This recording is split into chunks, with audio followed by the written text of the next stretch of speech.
వెళ్ళిపోతున్నా. ఆగవే, ఆగు. అక్క నేను ఊరు వెళ్ళిపోతాను అక్క. ఈ అక్కను వదిలేసి వెళ్ళిపోతావా చెల్లి? వెళ్ళిపోక ఏం చెయ్యాలి? నా బాధ ఎవరు అర్థం చేసుకుంటారు? ఇప్పుడు ఏం కష్టం వచ్చిందే నీకు? నాకు కడాయిలో గరిటె కావాలి. కూర వండి ఎన్ని రోజులైంది, కడాయి పాడైపోతుంది.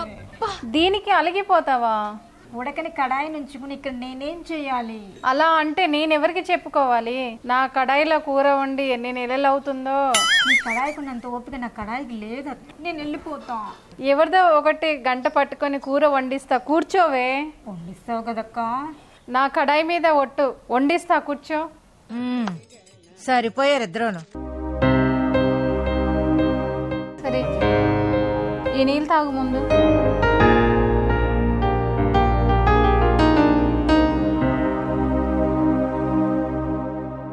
ఏది గరిట? నా కడాయి కుతకుతలాడుతుంది.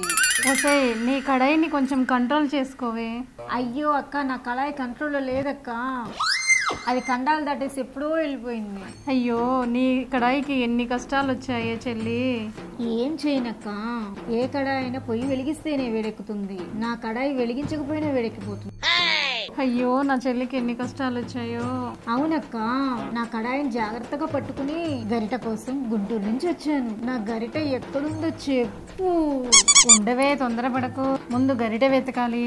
ఆ గరిట నీ కడాయికి సరిపోతుందో లేదో చూడాలి. సరిపోతే ఆ గరిటని పట్టుకొని రావాలి. గరిట సరిగా లేకపోతే నీ కడాయి ఉడకదు. అవును, ఆ గరిట సరిగ్గా లేకపోతే నా కడాయి కూర సరిగ్గా ఉడకదు. అందుకనే నీ కడాయిని కంట్రోల్లో ఉంచుకో.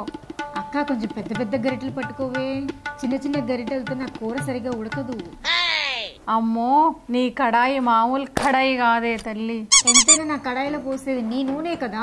నీ కడాయిని చూసుకోవడానికి నేనున్నాను. నా కడాయిని చూడడానికి ఎవరున్నారే? నువ్వు వెతికి తెచ్చే గరిటెతో ముందు నేను కూర వండుకుంటా, ఆ తర్వాత నీకు ఛాన్స్. నీ కడాయిలో కూర వండించు, ఇద్దరం కలిసి వండించుకుందాం. ఇదేదో బాగుందే, ఒక్క గరిటెతో 2 కడాయిలు.